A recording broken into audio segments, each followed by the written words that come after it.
I want to do a Mary's hot take. So for the hot take, because we need to be in a safe space, I always use, you guys know, my Snuggie of protections.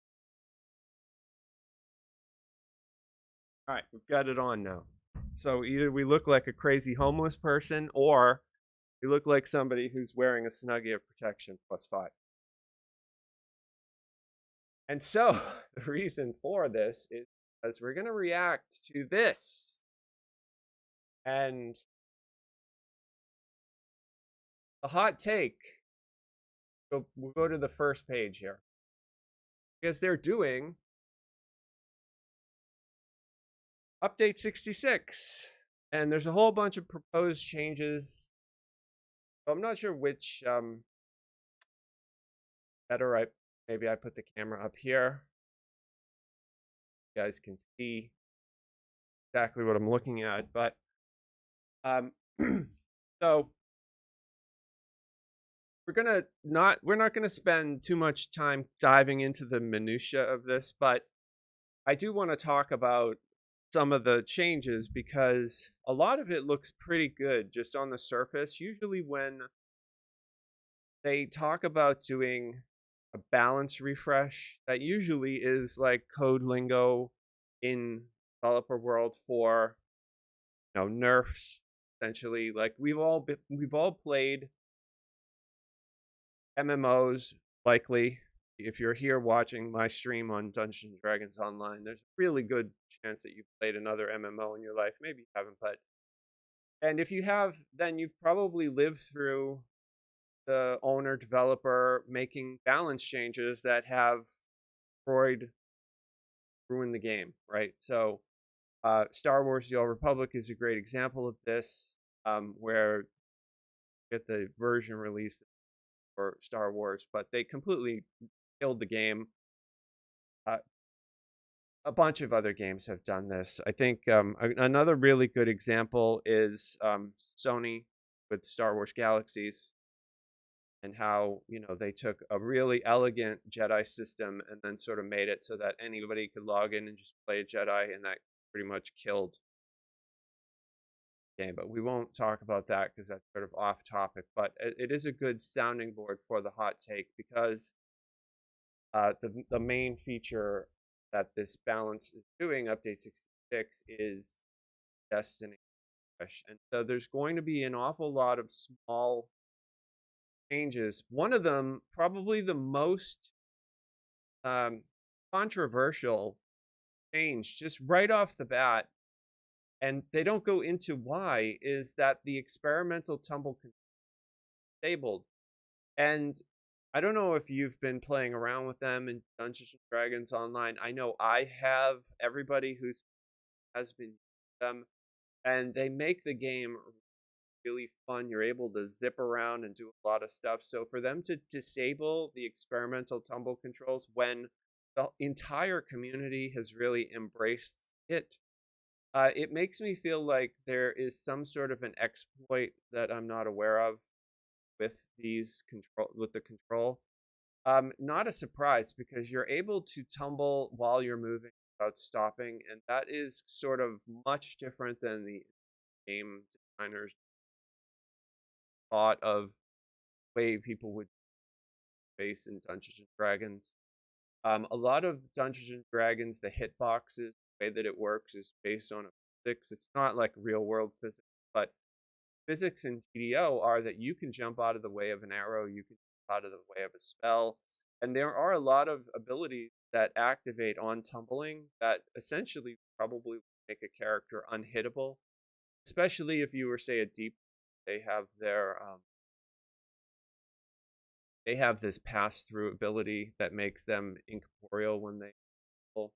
So the fact that they're disabling this is the most disturbing of all the news to me because it's a really fun feature. In these bug fixes, we won't read through them. They're just basically fixing bugs and like making it so that the augment vendors are selling the correct augments. various strikes do actually do what the strike is that they're saying they're supposed to do, etc., etc. You could read through them if you play a specific character or whatever and you wanted to. And then they're doing some things called engineering changes. And the engineering changes are things that are going to make the game easier to play. So it's things like they're going to have a new button on the guild window so you can send another message to somebody in the guild.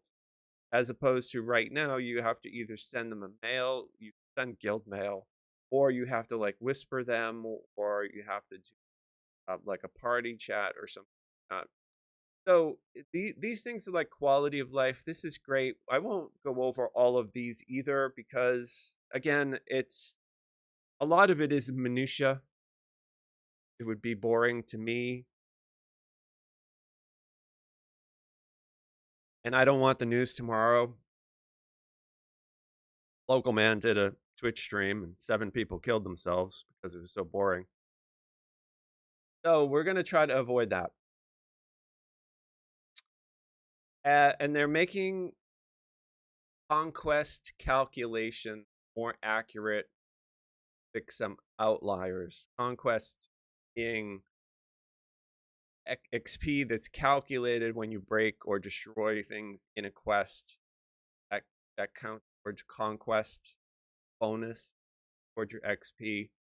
They did a refresh on this a few updates ago, and it looks like they've gotten to some, because some of the quests they didn't get to. There's a lot of quests in the game, so looks like they added the new changes to quest calculations to more quests. They're allowing us to search our epic compendium, adventure compendium by epic level. That's really okay. And then there's a bunch of known issues and for people reacting to.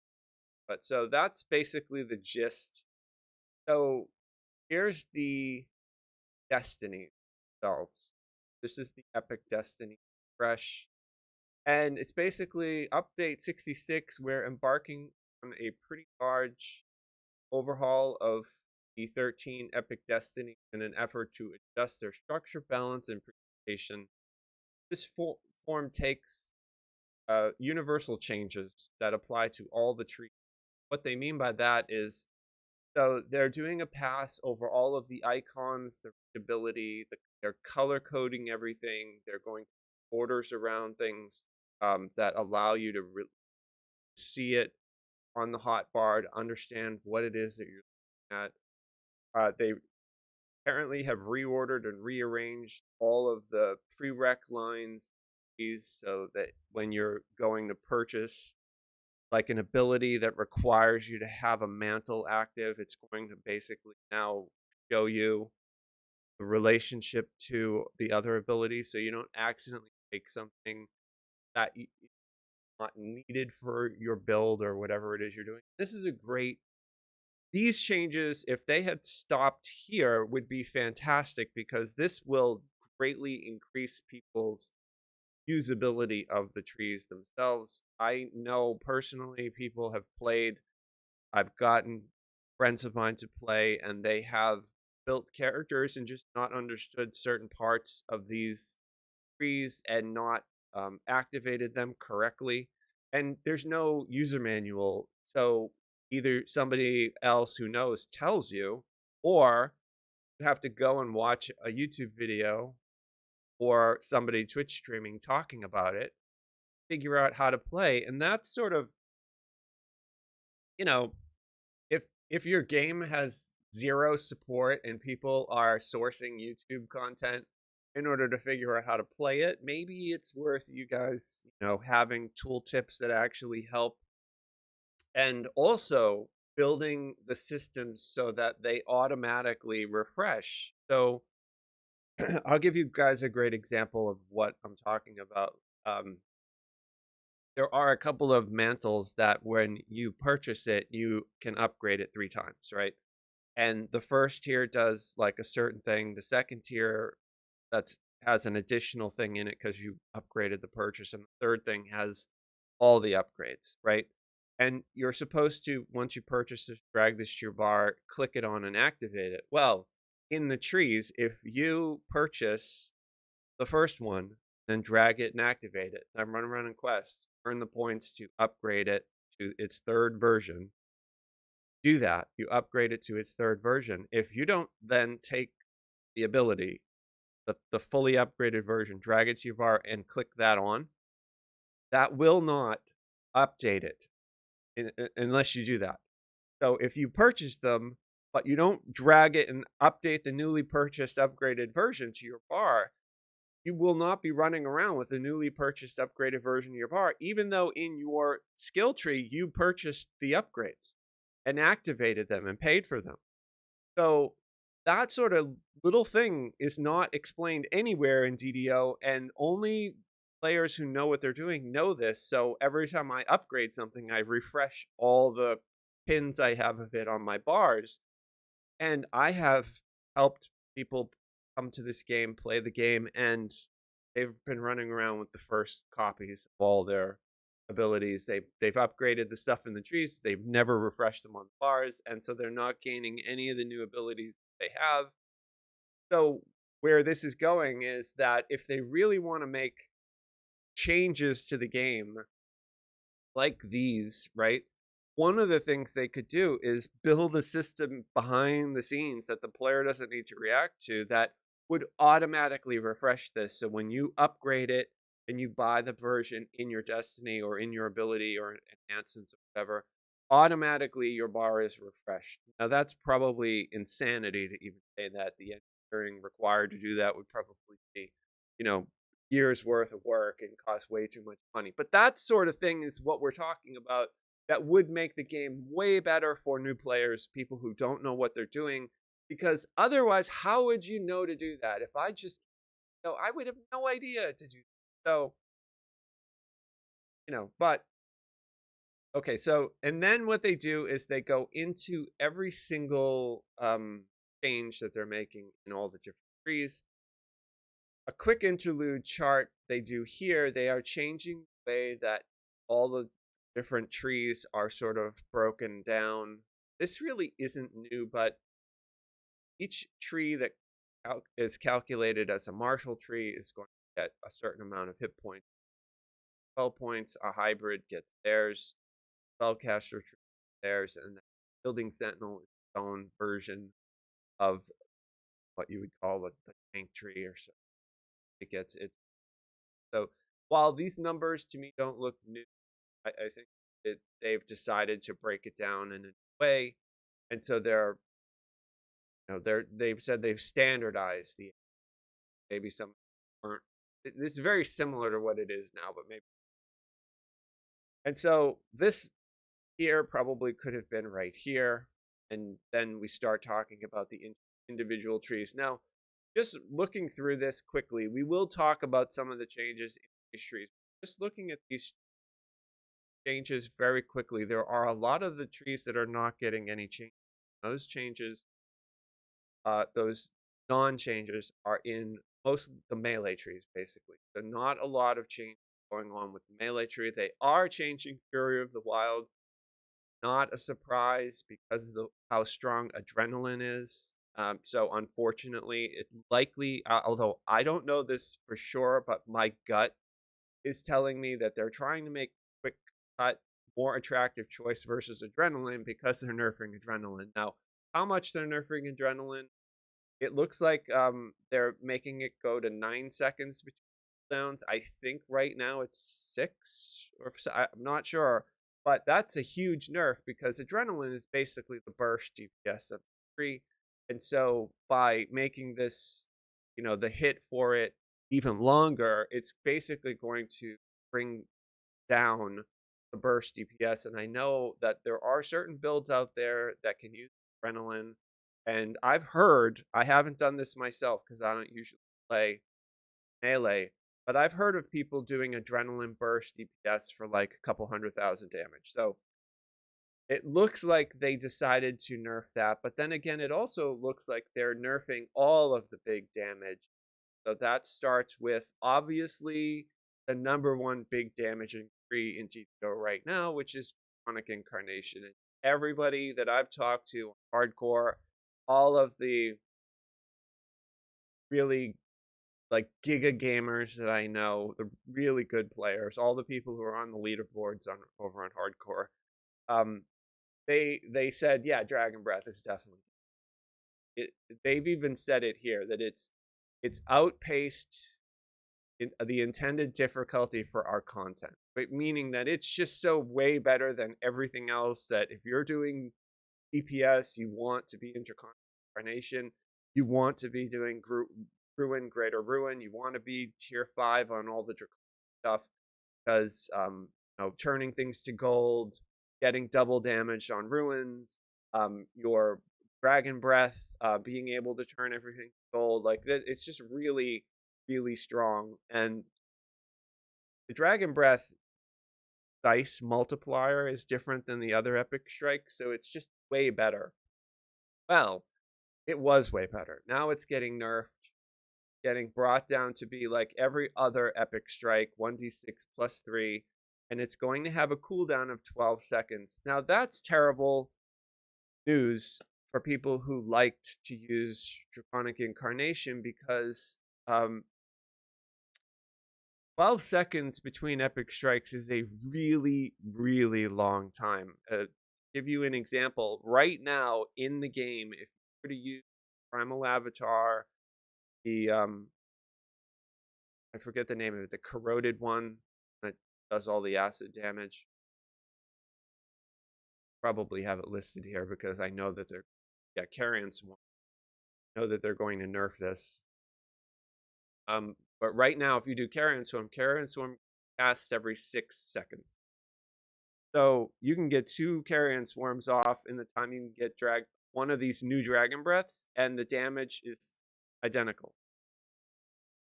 You can also increase your Energy Burst or Gaping Maw, which will add some damage. But it's not really that much. So arguably, people are probably going to leave Draconic. Fatesinger is having a small change to the way its DCs and CCs calculate. We'll have to see based on what happens on Lamania, what happens with that.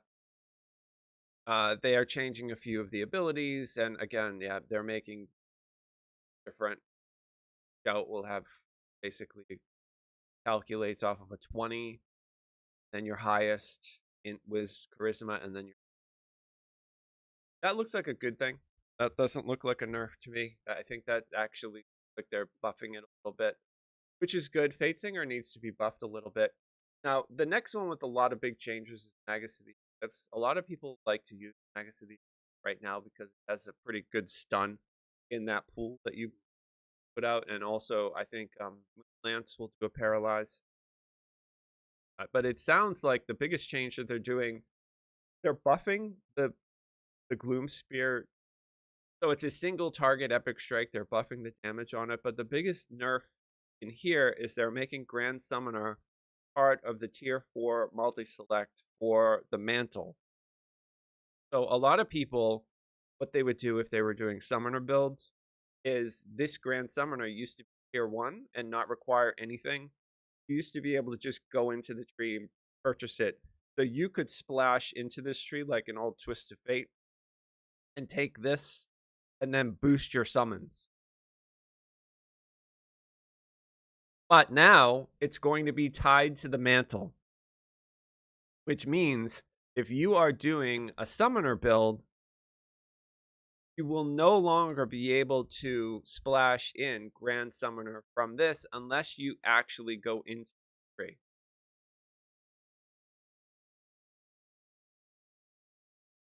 Several of the abilities are being adjusted. All of the differences in here basically equate to the damage being brought in line with all of the others. So it looks like they're standardizing single attack epic strikes 1d8 and AoE 1d6. Yeah, it's a lot Like I recommend that if you play any of these to read through it.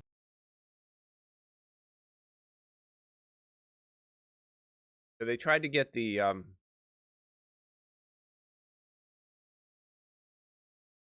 action point cost of this tree closer to the other trees. I guess it was a lot less at all the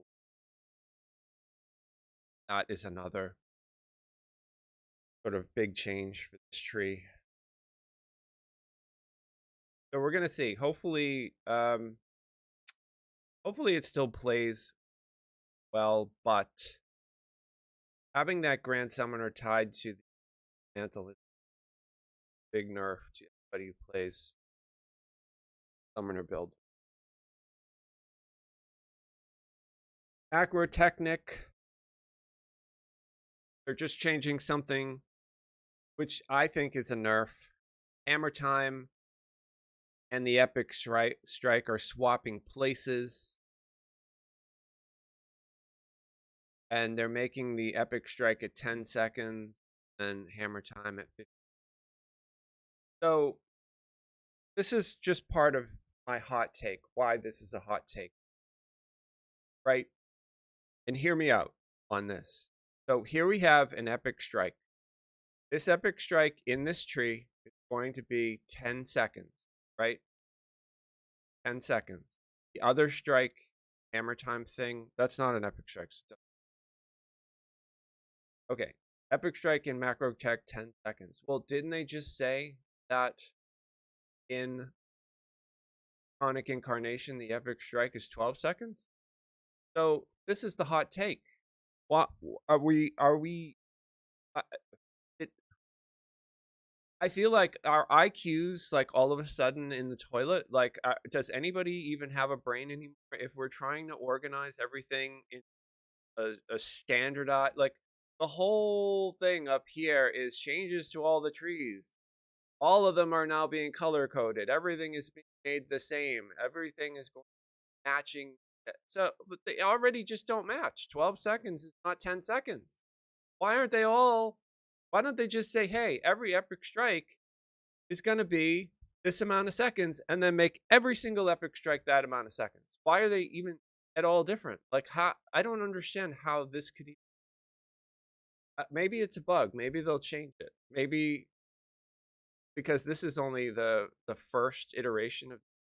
Maybe this will happen, but and again, I'm calling it a hot take because maybe nobody cares. But when I read this stuff and when they say, "Hey, we're gonna make all of this identical," we're gonna grid it out, and we don't want any tree to overperform against any other tree.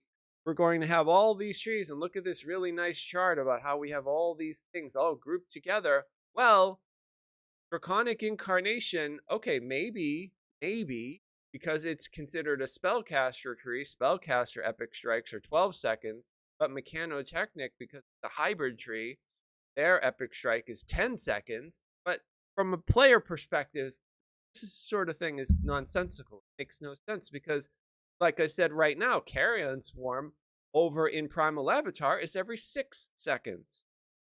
And does it say that they're changing this? Carrion Swarm, Carrion Swarm, Carrion Swarm. No, it doesn't say they're changing that. So that's once every 6 seconds. And that Primal Avatar is in this spellcaster tree where Draconic is getting a 12 second. So I hope, right, that they decide when they do this Epic Destiny refresh to sort of make this stuff all make sense. Otherwise, I can't understand why they would try to see. Here's why it's a hot take, because they are trying to present this as a change that balances everything, right? And yet we instantly discover that there's no balance.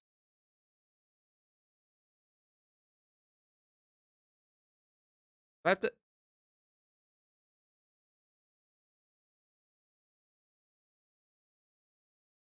I feel like I should just start making TikToks, right? I should just this entire hot take should just be done in the form of TikToks where I basically, do the thing where I just can't understand.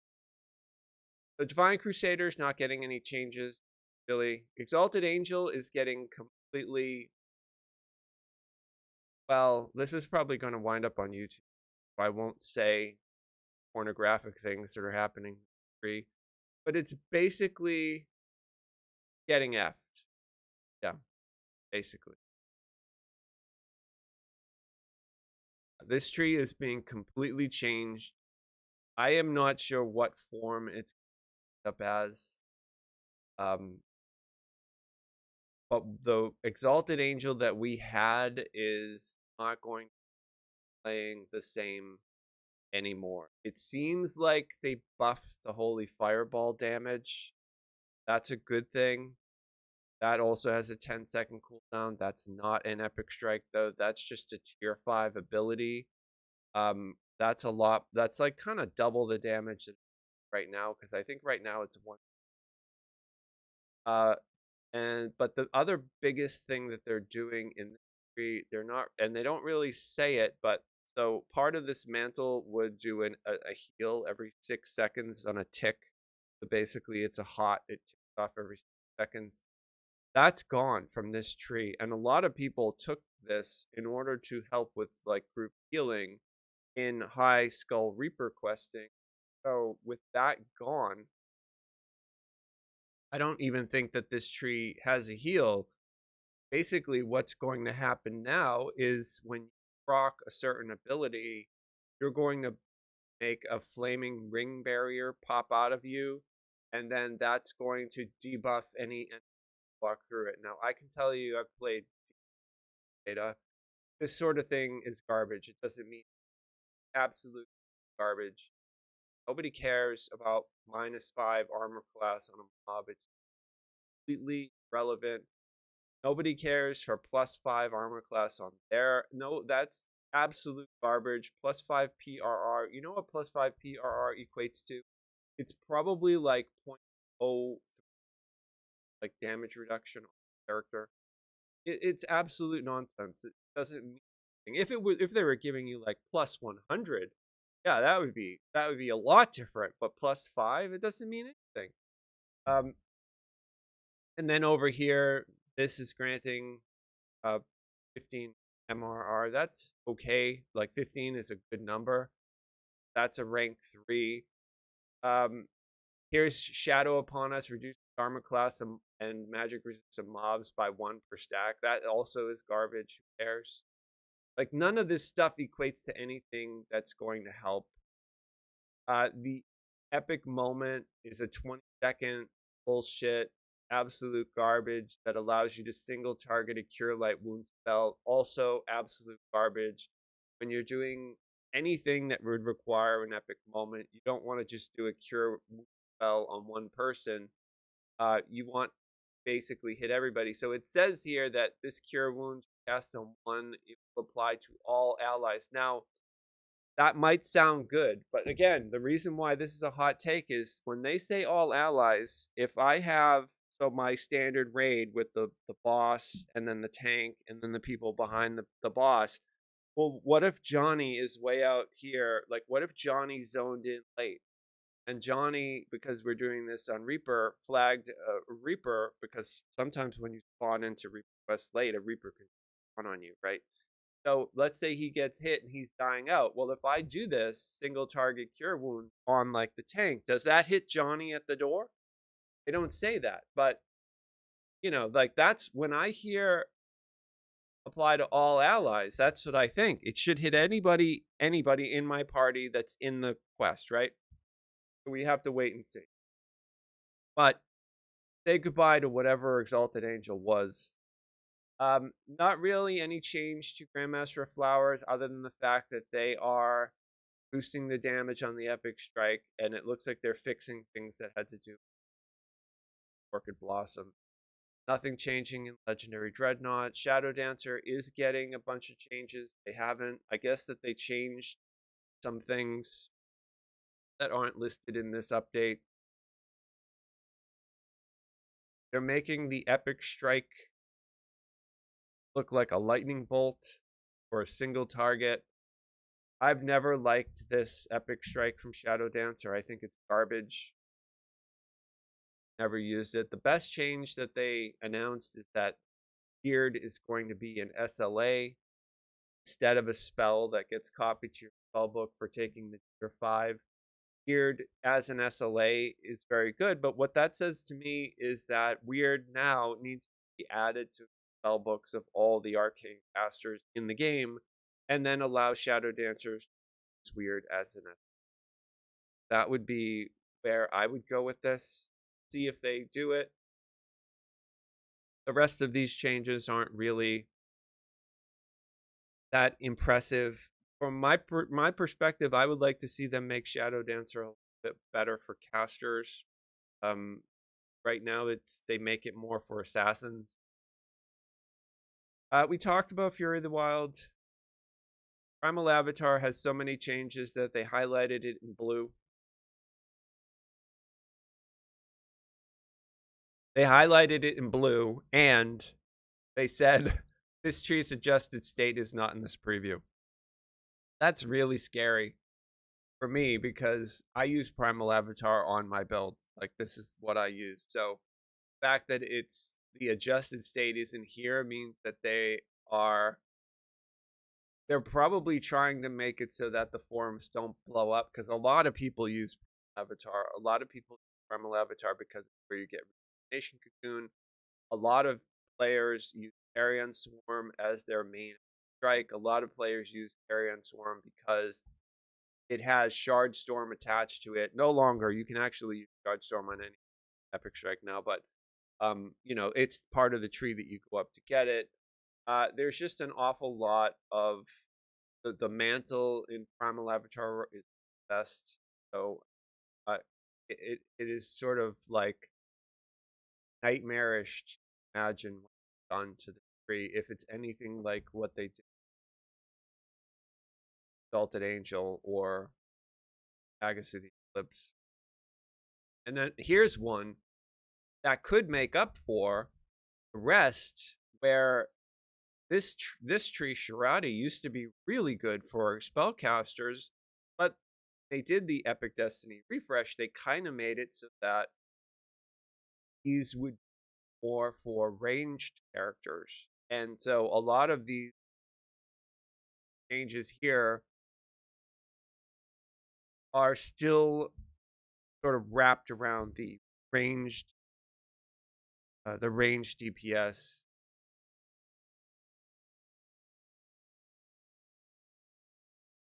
What I posted on the DDO forum was that I wanted to see them add a lot of this stuff, like a selector for people spellcasting and make Shirati. If they're going to gut Draconic, right, let us go back into Shirati. And so Unyielding Sentinel is not getting any changes. All right, so that's that. So we'll let that hit. That's really it for the hot take, because the rest of the changes all look good. Here, the tooltips, all of these changes, and you can read through them, they all look good. They're all either bug fixes or spelling changes or updates to the way things are written or displayed or the way information is presented to players. All these really good, and I'm glad that they're doing it. It's fantastic. The next thing here, the Dragon Lord fighter archetype, we won't really spend too much time beyond talking about the fact that we're getting a Dragon Lord fighter archetype, which is great. We love archetypes. Archetypes are great. They say this one is based on a 3.5e Dragon Magic book, the Dragon Lord fighter, and all of it looks really cool. I've looked through this, and it looks like it gets an aura. That means that it would play sort of like a paladin, except it would be more dragon themed. Although based on what I've seen, it doesn't look that interesting as far as like whether or not it's going to allow for a lot of interesting builds, or whether it's just going to basically be played like a Dragon Lord, and then if you don't want to play that way, you have to go play a regular fighter. We don't know, but based on what I read after the fact about what all these abilities did, people were posting that it looks good and it sounds good, but it just doesn't play very well. So I can see The next here is a change to the way that they're doing some AoE ranged attacks, and the changes here sound really good in the sense that it's going to allow ranged players to add a lot of AoE damage to or ranged attacks based on Horizon Walker and Shirati. And that's great. That may encourage more players to play ranged characters. However, when I see something like this, it makes me wonder that they are just moving because this is new. They're moving all of the burst damage from Draconic Incarnation spellcasters over to something new, like this AoE range attack. We're gonna see because, like I said, this is only the Lamania version 1. It's working on a lot of this stuff might change. So we're not really going to get into a hot take on these. Really, this all could change, right? So I just wanted to mention it. You're more than welcome to go through and read it. I don't usually play a ranged character. I have, but so that's that. And then we're getting a new quest called Fred's First Date. Again, this is not a surprise, right? Because Fred is our local friendly mind flayer. Arguably, you could make a narrative that Fred technically is the Emperor from Baldur's Gate 3. And the reason I say that is because if you doing certain story choices in Baldur's Gate 3, if you ally yourself with the Emperor, and then if you do the heroic ending and beat the Netherbrain, Emperor um, is an ally, but because he's one of the last surviving mind flayers, he some unknown location live. And he's good aligned basically, like as much as a like he's not no longer eating brains and